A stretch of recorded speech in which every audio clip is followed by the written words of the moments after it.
So we're laughing right now. Yeah, we're about halfway through the summer. The end is almost in sight. But listen, some parents.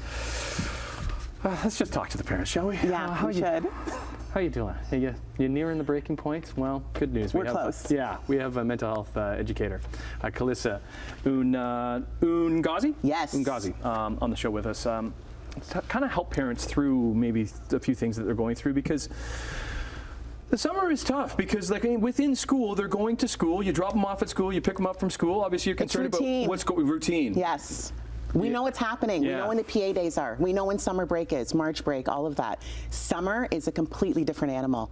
We need help. Yeah. What are you hearing from parents? I'm hearing that they're stressed, they're frustrated, they're overwhelmed, and it's a conversation that we don't talk about enough. As a parent, I can tell you, when summer is coming, I start to get triggered. I start to think, oh my goodness, I'm gonna have to find day camps, overnight camps, summer camps, care for my kids, because they're only 10 years old. I can't leave them at home alone. You've got the financial burden, you've got the emotional burden. You start to feel overwhelmed as a parent. Look at your boys.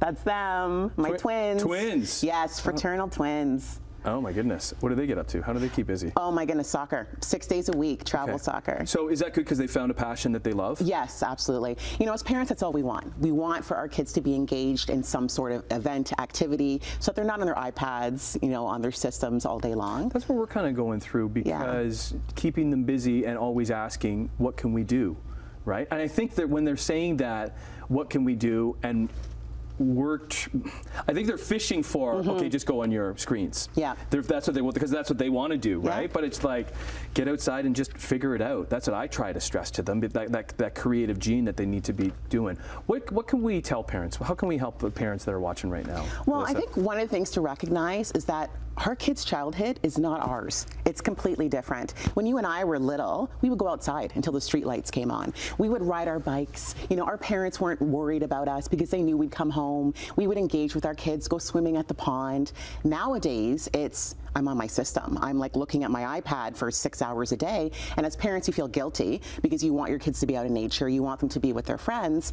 But we also need a break too. Can we ever go back to that? No, we're not. No, we can't. But what we can do is we can encourage them to explore more than just electronics, right? There's something called electronics fatigue, and it's that addiction piece. We're feeling like, but I need to pass that next level. I need to be on my Switch. And it's like, no, you need to go outside. You need to be with nature. You need to be engaged in something other than screens.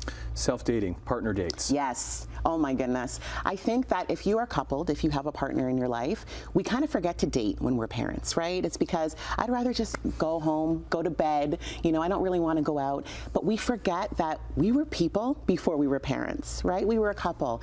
And I think that as a society, we need to have intentional date nights. I'm smiling right now. The reason I'm smiling, if my wife is watching, because she would be smiling. You're welcome. But because I'm just like, what do you mean going on a date? What do you mean going on a date? We hang out all the time.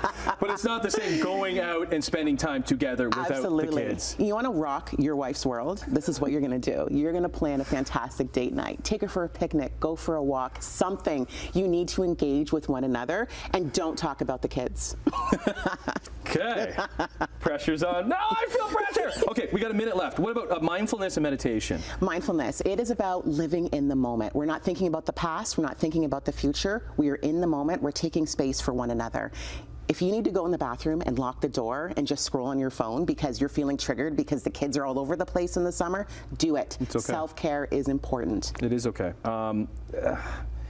Counseling and therapy. When I hear counseling, I just think money, expensive. Yeah, and not everybody has those resources. Yeah. If you have benefits, if you have the financial means, go for therapy, not when there's just a crisis situation, but just to talk to somebody. But also, you can also talk to other parents around you. Join Facebook groups, join mom groups, dad groups, and see other people that are also dealing with this kind of thing. This has helped me. This is counseling for me. That's why I'm here. I got work to do. We'll look up with Calissa's information on our website, chch.com/morninglive.